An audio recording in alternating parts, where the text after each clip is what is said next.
Happy December, everyone! I can't believe we're so close to Christmas. Oh my gosh. Okay, November was insane. I read 17 books, which I do read a lot each month, but 17 during the school year, during midterm season is absolutely insane. I think with all the just craziness of studying and assignments and everything, I was just constantly craving an escape from all of that. So I would always listen to an audiobook on the way to school, on the way back, and I just managed to somehow read 17 books, which is absolutely crazy. So without further ado, I'm just gonna go through them. Otherwise it's gonna be a long video. If you'd like, grab yourselves a hot drink, some hot chocolate, tea, some coffee, and yeah, let's start talking about these books. So I'm gonna start off with the lowest rated books, and then I'll move up to my favorite book of the month. Okay, so I'm gonna start off with the book that I hated this month, and that is Uprooted by Naomi Novik. Now, I know a lot of people love this book. I think I bought into the hype, and then I started it, and I was like, why do people love this so much? I don't understand. The writing isn't that great. I felt like it was stilted and the dialogue was a little awkward. And my copy had grammatical errors, so I honestly, I was very surprised. So basically this book is about a village in an Eastern European inspired fantasy land, and we have this wizard who lives in a tower, and he keeps the villagers protected from the evil forces of the wood, which is a very creepy forest. But in exchange for his protection, he takes a girl to keep in his tower for 10 years, and she must serve him. So basically the villagers pay the price for the wizard's protection by giving up one of their daughters and sisters. And I'm not quite sure how to pronounce the main character's name. I think it's Agnieszka, if I'm not mistaken, and I just found her to be so annoying. Like, I don't know, every single word that came out of her mouth was just like, really? I don't know, she was just annoying. Just the way she reacted to everything. So basically, when it's time for the next girl to be taken, Agnieszka ends up taken to the tower. And it's not what the villagers expected at all. They thought another girl would have been taken. So she ends up there. And yeah, I just was not a fan of the writing. I wasn't a fan of the characters. They felt very dull and two-dimensional. The dragon was super underwhelming. I didn't get that villainous kind of beast in a tower vibe from him. I thought he was pretty boring, besides the fact that he has severe anger management issues. And yeah, the magic didn't make any sense. And there was this one part that just didn't make any sense to me. And it is a spoiler, so spoiler alert. Basically, the whole idea of the dragon taking a girl to his tower is for her to serve him. At the beginning of the book, we don't know in what way, but she's not able to leave. So for a full 10 years, she's there. The villagers can't get to her. She can't leave. So I thought it was like she's locked in a tower. You know, she has no ability to escape. The dragon wouldn't allow anyone to escape. And then a few chapters in, the dragon leaves the tower to, I don't know, do whatever he was going to do. And Agnieszka just leaves because apparently her village is in danger, and she literally just waltzes out of the tower. Like, I thought there would have been at least something standing in her way, you know, some sort of, I don't know, trap or something, but it just felt so unbelievably convenient. Like, she just ended up back in her village, and yeah, so I did not enjoy this book at all. I gave it a 1 star, which is pretty rare for me. If you have read it and enjoyed it, please let me know what made you enjoy it, and if you disagree with anything I said, I'd actually love to hear what you guys think. So yeah, I do plan on giving Naomi Novik's other books a try, but unfortunately Uprooted just wasn't for me. So the next book I want to talk about is one that I started off really enjoying, and then my enjoyment dropped to the bottom of the ocean, and I ended up really not liking it. And even so, there are redeeming qualities to this book, so I ended up giving it a 2.5 out of 5 stars, which is like, you know, middle of the road, but I was expecting more from it, and that is Resurrection by Leo Tolstoy. The reason I was expecting more, first of all, is because The other books I've read, which is War and Peace and Anna Karenina, had gorgeous, gorgeous writing. And this book started off like I was, reading the first chapter and I'm like, yep, this is Tolstoy. I love this writing style. And then it just got super, super dry. Like, I don't know. It's almost like he didn't even write this. It just felt so weird to read. And so basically in this one, we have a young girl named Maslova, and she had a pretty unfortunate childhood. She ended up at a brothel after jumping around from, job to job. But when she was a teenager, she was seduced by a boy named Nekhlyadov, and she got pregnant. And the baby died, and Nekhlyadov went off doing his own thing. And years later, she is in a brothel. She's working in a brothel. And then she gets arrested for the murder of this man named Smelkov. And so a lot of this book has to do with the trial, where we learn that she is innocent of this crime. And so Nekhlyadov is actually on the jury, and he sees Maslova for the first time in years. And all of a sudden, he is just filled with guilt, and then his guilt basically drives the plot of this book. Nekhlyadov was a very odd character to me. He went from seducing a girl, impregnating her, living his life, not really caring, and then he happens to see her in court, and all of a sudden he feels sorry for what he did. And so for the rest of the book, he's basically trying to get her to marry him because he thinks that by marrying him, he will be, I guess, forgiven, or like his guilt will be assuaged of what he deems such an atrocious act, to get her pregnant and everything, and then to abandon her, as he says. The messages in this book, the themes were well portrayed by Maslova's experience in court, and the reader getting to see what prisons were like in the late 19th century in Russia. And yeah, it's a decent exploration, I guess, of the justice system then, but it just didn't capture my heart the way Anna Karenina and War and Peace did. The characters were very dull, two-dimensional, and the ending of Maslova's character arc just felt very silly because we barely spent time getting to know her as a person in this book. It was very much us looking through the jail bars and seeing her experiences, and I don't know, maybe if we had spent more time with her, maybe if Tolstoy took more time to deepen her character, I would have understood the ending of her character arc. And yeah, Nekhlyadov too. Like, it was just so random, and yeah, I didn't really enjoy this. So unfortunately, yeah, this ended up with a 2.5 stars, but I do have one more full-length novel by Tolstoy to read before I've read all 4 of his novels, and then I plan on reading all the short stories for the Dickens versus Tolstoy debate. But yeah, I still enjoy Tolstoy as a writer, and I do plan on reading everything that he's written. This was just a miss for me. So the next book I want to talk about, I gave 3 stars to, and that's The Guest List by Lucy Foley. So this book is about a group of people who are on an island off the coast of Ireland for a wedding. So we have multiple perspectives in this book. We have the bride, the groom, and then I guess the bridal party and a couple other characters.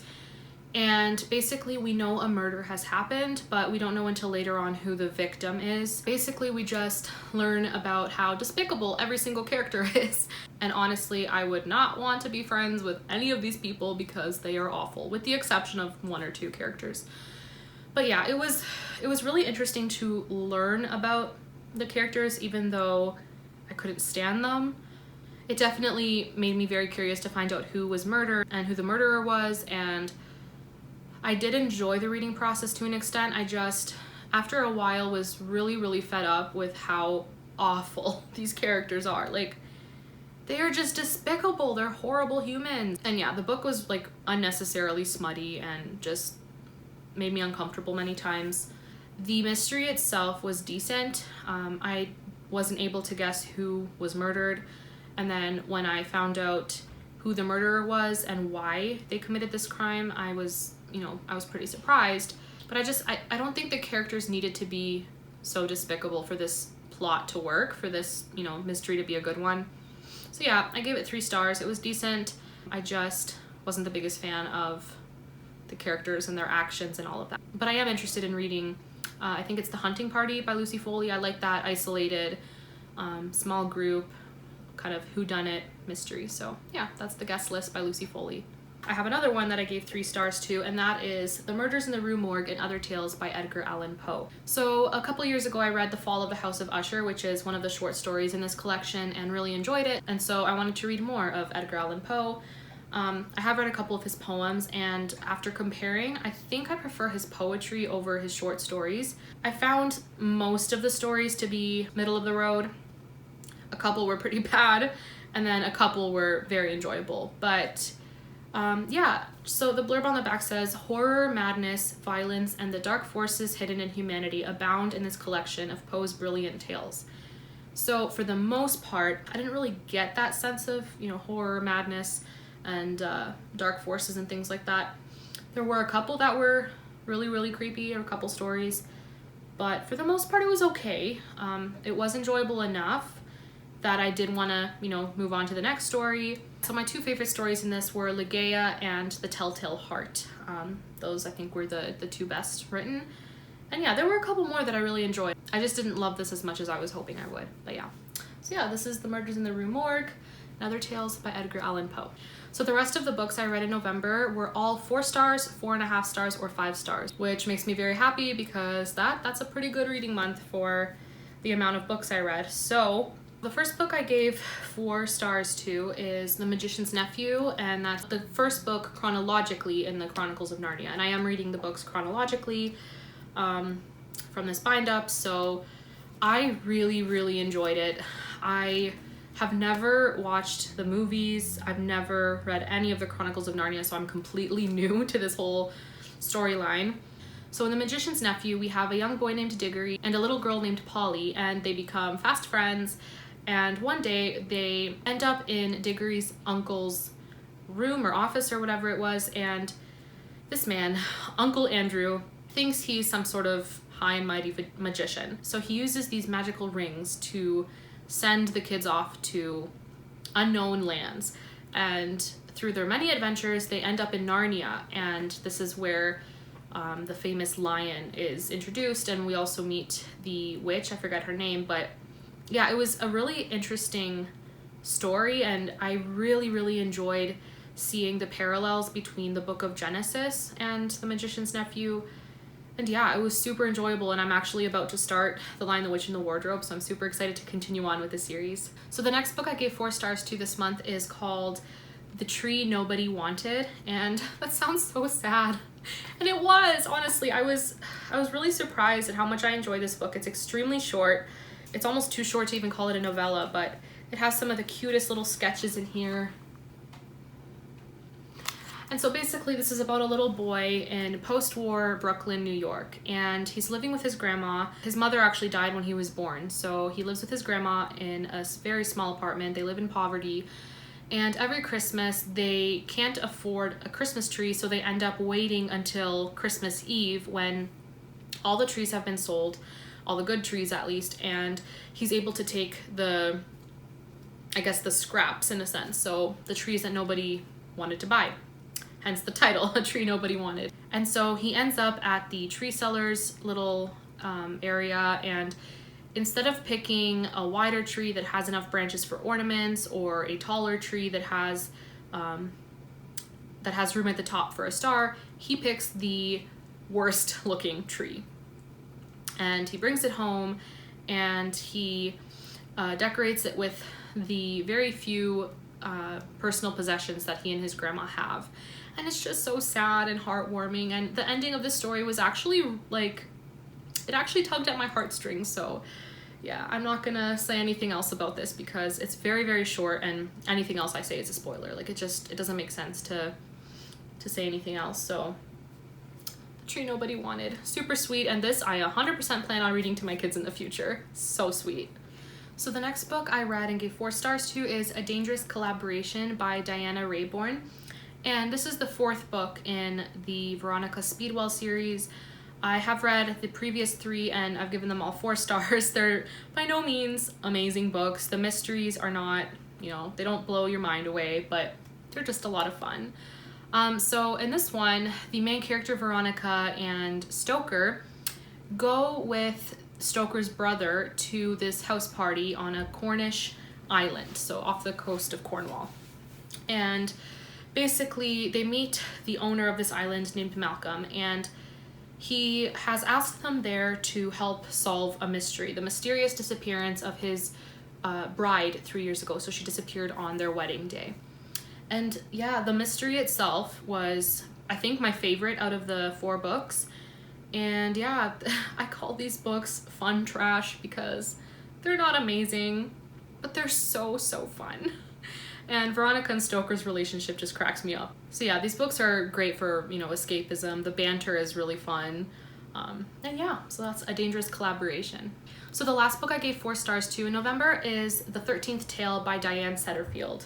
This was so good. It was so well written, and I really enjoyed how the author explored themes of sisterhood, grief, how difficult it can be to tell your life story depending on, you know, the various things you go through as a person. It was very poignant, and I loved the characters in this one and the mystery itself. I was blown away by the end. I did not see it coming. So yeah, in this one we have a girl named Margaret who works in a bookshop with her dad, and she is a huge bibliophile, so that was, you know, fun to read, because as a reader you can definitely relate to other readers.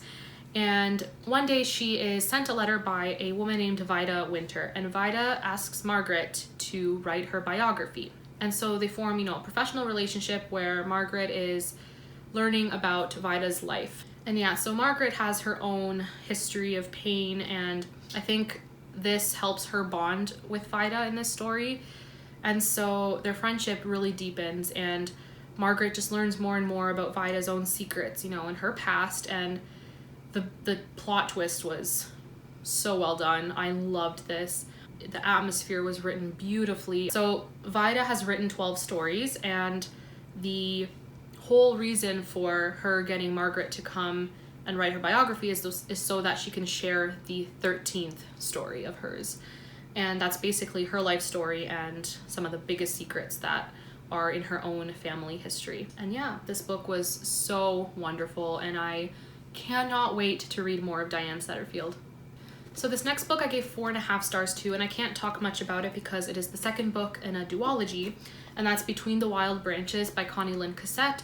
This is biblical fiction set around the time of the rise of the prophet Samuel. So it's before King David was anointed, but when the Philistine army really began to impact the lives of the Israelites. So in this book, we're following the brother of the main character from the first book, and his story in the first book really ended on a cliffhanger, so I really can't say anything about what happens in this one other than Connie Lynn Cassette is my second favorite biblical fiction author of all time, and she does not disappoint. So this book was beautiful. It was phenomenal. The main character, his name is Lucio, and his story was just, oh my goodness. I love this author. So yeah, if any of you guys are ever interested in biblical fiction, Connie Lynn Cassette is a great place to start. So this next book is called Heir to Sevenwaters by Juliette Morillier, and this is the 4th book in the Sevenwaters series. And so far this is my second favorite. This was so well written. My favorite, I think, is the second one. Yes, the second one, Son of Shadows. So the first book, Daughter of the Forest, is about Sorka, and then this book is about Sorka's granddaughter, and her name is Clodagh. So in this book, Clodagh's father and mother have only had daughters, and they have always wanted a son to carry on the title of chieftain of Sevenwaters, and this takes place in medieval Ireland. So I think the 11th century or 12th century Ireland. So yeah, it's historical fantasy, and one day a miracle happens. Sean's wife Aisling finally has a son, and unfortunately one day when Clodagh is supposed to be watching him, he gets kidnapped, and in his place is left a baby made out of wood. So it's a live creature, but it's very unsettling because it's completely made out of, you know, twigs and leaves and things like that. And so Clodagh goes on a quest to find her baby brother, who she believes was taken by the fair folk, who are full of schemes and are not always to be trusted. And so she goes on this journey with a man named Cahill, and he has his own secrets, and Just, oh, these two characters and their romance was well written, and just everything about this book, it was so, so good. Juliette Morillier writes slower plots from what I've read so far, and I don't mind at all because she really takes the time to write really great characters.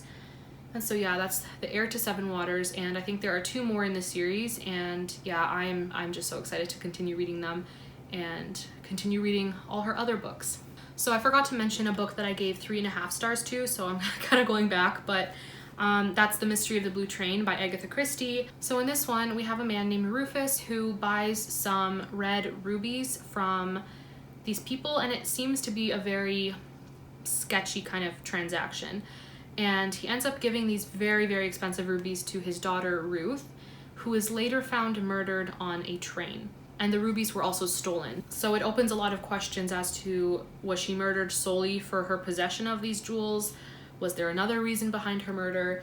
And yeah, I think Agatha Christie did a really good job with this one. I gave it 3.5 stars, and it was definitely not one of my favorites, but very, very well written. And I did manage to guess part of the ending, which I've never been able to do with an Agatha Christie before, but there was another aspect to it that I didn't guess. So yeah, this was well written, and I can't wait to continue reading her books. So the rest of these books are all 5 stars, and I adored each and every one of them. So the first 2 are Farmer Boy and Little House on the Prairie by Laura Ingalls Wilder.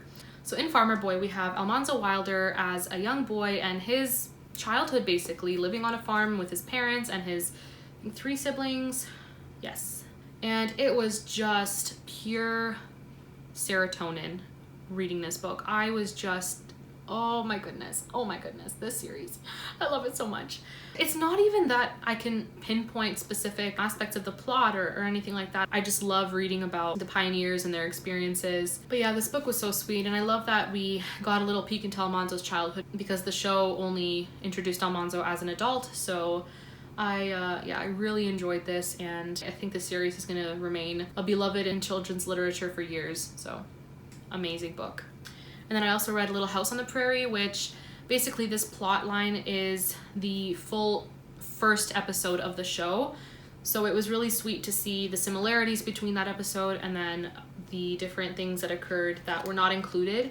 And so this takes place when the Ingalls family had to leave Wisconsin, and they moved, I think, to Kansas, and they lived in the prairies, and all their hardships, all the things they had to go through, basically starting life from scratch. And it was so beautiful to read, and I love these characters. I love the way Laura told her story, even if it's embellished, even if not everything is accurate. I think she did such a good job writing her story in a way that children can enjoy, but adults can also really, really love. So wonderful series, and I 100% plan on reading every single book in it. So another book I absolutely adored and is a reread for me is The Blue Castle by L.M. Montgomery. Would it be terrible if I say that I like this even more than Anne? But yeah, I think I like this more than Anne. Valency Sterling is one of the best protagonists I've ever read in my life. She's amazing. So basically, in this book, she's 29 years old. She is single, and that makes her an old spinster, according to her family and their standards. So yeah, she's just a very meek person. She lets her family step all over her. She doesn't stand up for herself. And one day she goes to the doctor because she's been having chest pain, and she learns that she has only about a year to live because of a heart condition. And so her mentality basically changes from, I just have to do what my family says because I don't want to cause problems, to screw it, I'm gonna live life the way I want to live it because I'm gonna die in a year.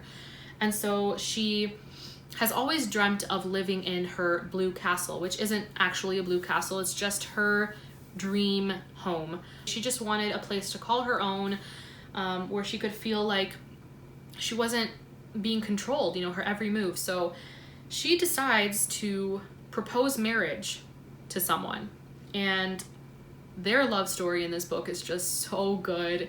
They end up moving to his place in Muskoka, which is in Ontario, and I think this is the only book that Ella Montgomery set in Ontario. I think the rest are set in the Maritime provinces. But yeah, so she ends up married, which is a big shock to her family, and this man has his own secrets. Valency is keeping her heart condition a secret from him. Her story was just so compelling, and I loved reading it again. My enjoyment did not lessen at all. I don't think any Ellen Montgomery book can bore me, ever. So, but this one is, I think, my favorite so far.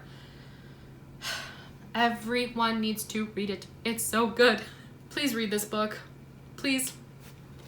Please. It's really, really good. I love it. Okay. I'm gonna put it down now because I can just talk about this forever. So the next 5-star book I would like to talk about is Wolf by Ryan Graudin.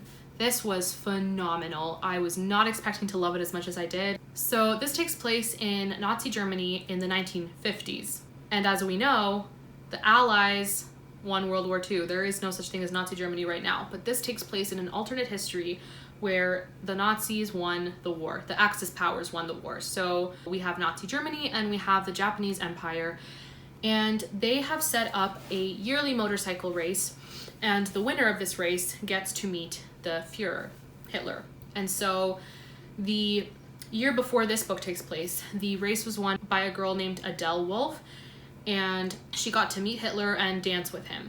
And so the resistance movement is still ongoing during this time, and when they learn that there is a way to get close to Hitler, close enough to potentially assassinate him, they decide to send one of their own in to the motorcycle race to compete and to do their best to win so they can meet Hitler at this victor's ball. And so in comes this girl named Yael.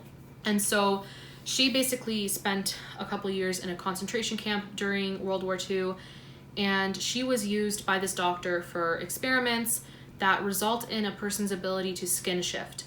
She eventually escapes from the concentration camp, and she has this ability to skin shift, and it's basically what's helped her survive. And so Yael enters this race as Adele Wolf. She takes on Adele's personality, and yeah, this is her story of trying to win the motorcycle race so that she can assassinate Hitler. This book was amazing, and it ended on a huge cliffhanger, and I'm currently reading the second book, so I'm loving this storyline. So yeah, that's Wolf by Ryan Graudin. So we are now at my absolute favorite book of the month. It drew me in right away. I didn't want to put it down. And that is North and South by Elizabeth Gaskell. This is my first Elizabeth Gaskell novel, and she wrote multiple books during the Victorian era, and I have recently really gotten into classics, so I was really excited to pick this up and was absolutely swept off my feet. First of all, her writing style did that job. Just her writing style was enough for me to want to keep reading. It's super accessible, super easy for a classic, and I was enjoying every single sentence that I read. I don't even know what to say. This book is just amazing. I feel like the more I love a book, the harder it is to pinpoint exactly what I love about it. It's so hard to know what to say about this book. But yeah, I guess I'll just go over what it's about. So we have a girl named Margaret Hale who has to move up north. So she lives in the south of England with her father and mother, and one day her father, who is a vicar, has a change of heart. He basically doesn't believe in the Church of England's, doctrine. He has some issues with his, job as a priest, and so he decides he cannot be a part of the Church of England anymore, and he can't live in the south anymore. And so they move up north to a town named Milton, which is as different as night and day from the life that Margaret was used to. So Margaret spent a lot of time in London with her very, very wealthy aunt and uncle and cousin, and so moving up to a very poor factory town was quite difficult for them. And we meet many different people in this town, two of whom are some of my absolute favorite characters of all time, Nicholas and Bessie Higgins. They are just the sweetest. We also meet Mr. Thornton, who is the owner of one of the biggest factories in Milton, and him and Margaret really butt heads at the beginning because she seems to not really understand the ways of, the North and Milton society and everything, and then Thornton is pretty judgmental about people from the South. So it's very much, they start off butting heads. They don't see eye to eye at all. It's just so obvious that they're into each other, but there's nothing cheesy about their love story in any way. Elizabeth Gaskell really, really did a good job writing a love story that isn't cheesy and cringy and none of that. She did such a good job with these characters. Margaret's growth as a woman and her ability to just show compassion to everyone she comes into contact to, it was just beautiful to see. And I also really enjoyed seeing Mr. Thornton change as a person. And yeah, this was a beautiful, beautiful book, and I can't wait to read more of Elizabeth Gaskell. She has quite a few novels out, so I'm really looking forward to reading all of them. So that's all for all the books I read in November, and I'm currently reading 2 books right now. I'm reading Little Women, which I'm listening to on audio. I'm adoring this. It's a reread, so yeah, adore this story. And then I'm also reading the sequel to Wolf by Wolf, which is Blood for Blood by Ryan Graudin, and I will talk more about these books in my December wrap-up. But yeah, these 2 books are very, very enjoyable. So those are all the books I read in November. It has been an insane month, but it was apparently productive in terms of my reading. If any of you guys have read any of these books, let me know in the comments. I'd love to know what you thought of them. And yeah, I hope to get to as many books in December if I can. As soon as exams are done, I'm just gonna read all day, nothing else. Just read. That's all I need in life, books. So yeah, that's all. Thank you guys so much for tuning in, and I hope to see you all in my next video. Bye.